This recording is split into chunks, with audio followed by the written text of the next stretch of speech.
ఇవాళ date 5 October 2020, time 7:49 PM.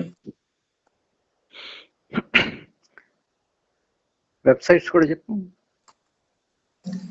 Website allshouldbewell.com, andarubaagundali.com. మిత్రులారా, నా పేరు ఎంవి రావు.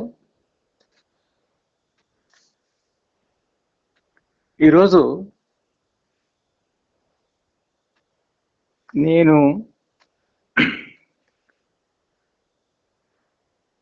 వివిధ సందర్భాలలో ప్రజల నుండి వచ్చిన అభిప్రాయాలను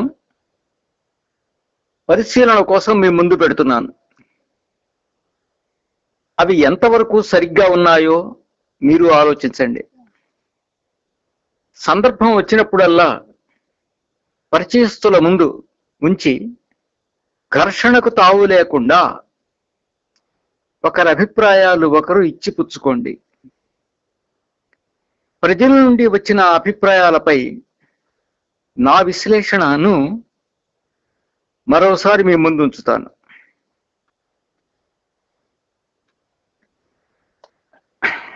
ఒక 20 అభిప్రాయాలను మీ ముందు పెడతాను. చాలా చిన్న చిన్న స్పందనలు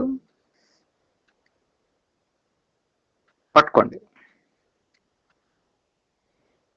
ప్రస్తుత వ్యవస్థలో అభ్యర్థుల యొక్క అనేక విషయాలు తెలుసుకోవచ్చు, కానీ వారి వద్ద నల్ల డబ్బు ఉన్నదో లేదో తెలుసుకోవటం చాలా కష్టమైన పని. అందువల్ల దాని గురించి ఆలోచించవలసిన పని లేదు. ఇది ఒక అభిప్రాయం.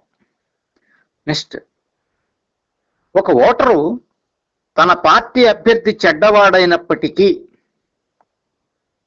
అతనికి ఓటు వేయటమే సరైనది. ఎందుకంటే అతను తన పార్టీ నిలబెట్టిన అభ్యర్థి కాబట్టి. ఇది ఒక అభిప్రాయం. నెక్స్ట్, అభ్యర్థి ఒక ఓటరుకు గతంలో గొప్ప సహాయం చేశాడు. సహాయం పొందిన వ్యక్తి కృతజ్ఞతతో ఆ అభ్యర్థికి ఓటు వేయటమే సరైనది. ఇది ఒక అభిప్రాయం. నెక్స్ట్, కొంతమంది నాయకులు మాటి మాటికి పార్టీలు మారినట్లు ఓటర్లు ఓటు విషయంలో నిర్ణయాలు మార్చుకోకూడదు. ఎప్పుడూ ఒకే పార్టీకి ఓటు వేయాలి నిబద్ధతతో. ఇది ఒక అభిప్రాయం. నెక్స్ట్, మన దేశానికి ప్రజాస్వామ్యం పనికి రాదు, నిలబడదు. ఏదో ఒక రోజు రాచరికం లేక నియంతృత్వమో వస్తుంది. అప్పుడు ఓటు వేసే పనే లేదు. అందువల్ల ఇప్పుడు ఎవరు ఓటు విలువ తెలుసుకోవాల్సిన పని లేదు. ఇది ఒక ప్రజల్లో నుంచి ఒక స్పందన, ఒక ఆలోచన. నెక్స్ట్, వార్డు కౌన్సిలరు తన వార్డును గురించి మాత్రమే పట్టించుకోవాలి. మొత్తం పట్టణ అభివృద్ధి మీద దృష్టి పెట్టకూడదు.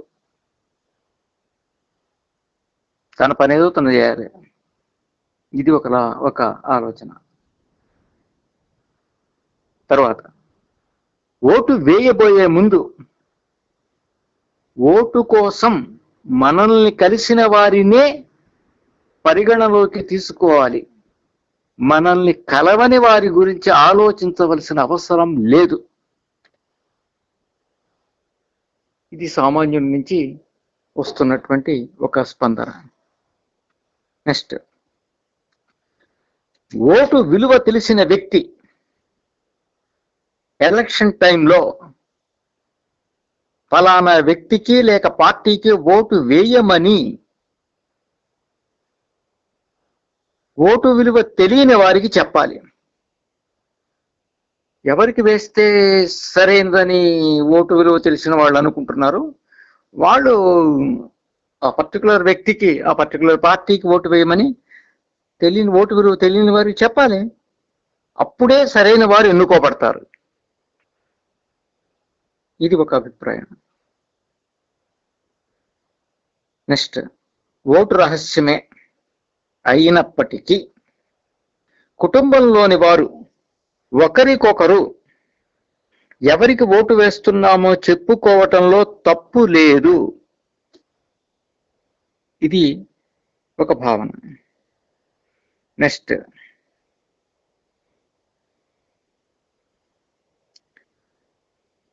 గెలవటానికి ఏమాత్రం అవకాశం లేని వారికి ఓటు వేయటం అంటే ఓటును వృధా చేసినట్లే. ఆ ఓటు మురిగిపోయినట్లే. ఇది ప్రజల్లో నుంచి వచ్చిన ఒక స్పందన. నెక్స్ట్, తను కాక మిగిలిన అభ్యర్థులందరూ ధనవంతులు. వారి వద్ద నుంచి డబ్బు తీసుకుని ఓటు మాత్రం తనకు వేయమనే అభ్యర్థి ఓటు పొందటానికి అర్హుడే. ఇది ఒక భావన.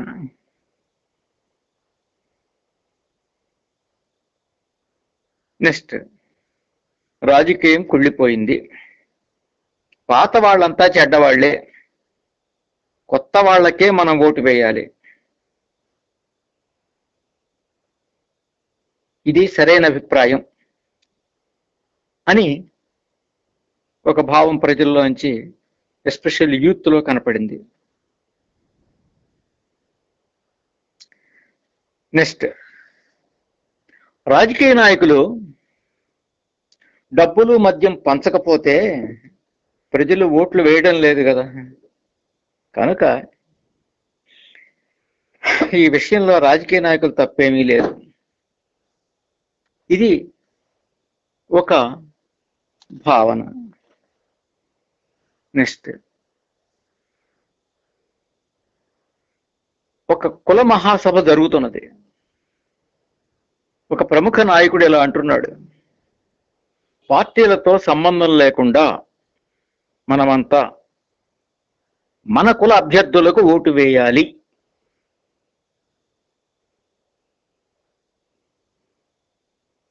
ఈ అభ్యర్థన బాగుంది, సరైనది అనే అభిప్రాయం కూడా వ్యాప్తమై ఉంది. నెక్స్ట్, ఒక కుల నాయకుడు ఇలా మాట్లాడుతున్నాడు: మన కులం యొక్క డిమాండ్ను ఫలానా పార్టీ అంగీకరించటం లేదు, అందువల్ల ఆ పార్టీ మన శత్రువు. ఆ పార్టీకి మన కులం వారం ఎవ్వరం కూడా ఓట్లు వేయకూడదు. ఇది ఆ కుల నాయకుడి యొక్క స్టేట్మెంట్. నెక్స్ట్, అనేక రంగాల వలె రాజకీయం కూడా ఒక రకమైన వ్యాపార రంగమే. దీన్ని మనం అంగీకరించక తప్పదు అని ఒక భావన వ్యక్తమవుతోంది. నెక్స్ట్, అందరూ బాగుండాలి ఈ ఉద్యమం సమాజంలోకి పెడుతున్న క్రమంలో కొంతమంది ఎలాంటి అభిప్రాయం వెలిచారంటే, అందరూ బాగుండాలి ఉద్యమ కార్యకర్తలు అధికారంలోకి వచ్చి అందరూ బాగుండేటట్లు చూస్తారు. అది మేము చెప్పామని కాదు, వాళ్ళ అభిప్రాయాన్ని ఆ విధంగా పాస్ ఆన్ చేస్తున్నారు. దీని మీద మీ అభిప్రాయాన్ని, అందరూ బాగుండాలి ఉద్యమ భావజాలాన్ని పరిశీలించిన తర్వాత మీరు ఒక స్పష్టమైన నిర్ణయానికి రాగలరు. కామన్ సెన్స్ ప్రకారం కూడా మీరు మీ అభిప్రాయాన్ని ప్రకటించవచ్చు. నెక్స్ట్, ఓటర్ల లిస్టులో మన పేరుందో లేదో చూసుకోవాల్సిన నైతిక బాధ్యత మనకు లేదు. అది ప్రభుత్వం పనే. ఇది ప్రజల నుంచి వచ్చినటువంటి ఒక స్పందన. దీని మీద కూడా మీరు ఆలోచించండి. నెక్స్ట్, అందరూ బాగుండాలి ఒక స్వచ్ఛంద సంస్థ అని మా వద్ద నుంచి సరైన ఇన్ఫర్మేషన్ తీసుకోకుండానే ప్రజల్లో కొంతమంది అనుకోవటం జరుగుతోంది. దీని మీద కూడా మీ అభిప్రాయం తెలియజేస్తూ మీరు క్లారిఫికేషన్ పొందాలి. నెక్స్ట్, ఇంకొక భావన కూడా అందరూ బాగుండాలి ఉద్యమం గురించి వ్యక్తమైంది. ఏమిటంటే, అది అందరూ బాగుండాలి ఉద్యమం వ్యక్తుల మధ్య ఘర్షణను, హింసను ప్రేరేపిస్తోంది. మరి ఎక్కడ ఏ పాయింట్ దగ్గర గమనించి ఆ వ్యక్తి ఎలా చెప్పాడో చూద్దాం తర్వాత. అందువలన దానిని గురించి తెలుసుకోవాల్సిన పని లేదు. ఇది ఒక అభిప్రాయం. అందరూ బాగుండాలి ఉద్యమం వ్యక్తుల మధ్య ఘర్షణను, హింసను ప్రేరేపిస్తోంది, అందువల్ల దాని గురించి తెలుసుకోవాల్సిన పని లేదు. ఇది ఒక ఈ అభిప్రాయం. మిత్రులారా, ఇలా కాంట్రవర్షియల్, చర్చనీయాంశమైనటువంటి అభిప్రాయాలు సమాజంలో బయటపడుతున్నాయి. నిశ్చితంగా ఆలోచించి పక్షపాతరహితంగా, లోతుగా విషయాల గురించి తెలుసుకుంటూ నిర్ణయానికి రావాల్సిన అవసరం ఉంది. కాబట్టిన కుందేటికి మూడే కాళ్ళు అన్నట్లుగా ప్రవర్తించకూడదు. డెమోక్రసీలో మనకి భావ ప్రకటన స్వాతంత్రం ఉంది. కానీ ఆ భావ ప్రకటన స్వాతంత్రం రాజ్యాంగం మనకిచ్చినటువంటి హక్కులు, బాధ్యతలు, వాటికి లోబడే ఈ భావ ప్రకటన స్వాతంత్రం ఉండాల్సిన అవసరం ఉంది. అంతేకాకుండా మన భావాల్ని ప్రకటించేటువంటి స్వేచ్ఛ మనకున్నప్పటికీ డెమోక్రసీలో ఎస్పెషల్లీ పాలనాపరమైనటువంటి నిర్ణయాలు మెజారిటీ అభిప్రాయం ప్రకారమే జరగాలి అనేటువంటి ఒక ప్రజాస్వామ్య విలువ మనలో వంటబట్టి ఉండాలి. మిత్రులారా, ఇక్కడ మీకు ఒక చిన్న సందేహం రావచ్చు. మెజార్టీ అభిప్రాయం ఏముందండి? మెజార్టీ పార్టీ లీడరు ఏం చెప్తే అదే కదా, అది ఎట్టాగు నెగ్గుతుంది కదా, ఎందుకంటే విప్ ఉంటుంది, పార్టీ అధిష్టానం, వాళ్ళు చెప్పినట్టే అందరూ ఉండాలి, ఇష్టమైనా కాకపోయినా. ఇది ఇంకా అట్లా జరుగుతున్నప్పుడు ఇంకా నాయకుల అభిప్రాయమే తప్ప ప్రతిపక్ష నాయకుడు ఉంటే ఆ ప్రతిపక్ష నాయకుడి అభిప్రాయం అంతే తప్ప ఆలోచన, భావ ప్రకటన స్వాతంత్రం, స్వేచ్ఛగా నిర్ణయం తీసుకోవటం ఇవన్నీ ఏడున్నాయండి అనేటువంటి ఒక విమర్శ వినపడుతోంది. ఆ విమర్శ సరైనదే. పేరుకి ప్రజాస్వామ్యమే కానీ నడుస్తోంది పార్టీ స్వామ్యం,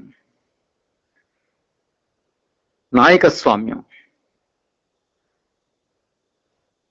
నాయక నియంతృత్వ స్వామ్యం. సో మనం ఇంకా ప్రజాస్వామ్యంలోకి, సరైనటువంటి ప్రజాస్వామ్యంలోకి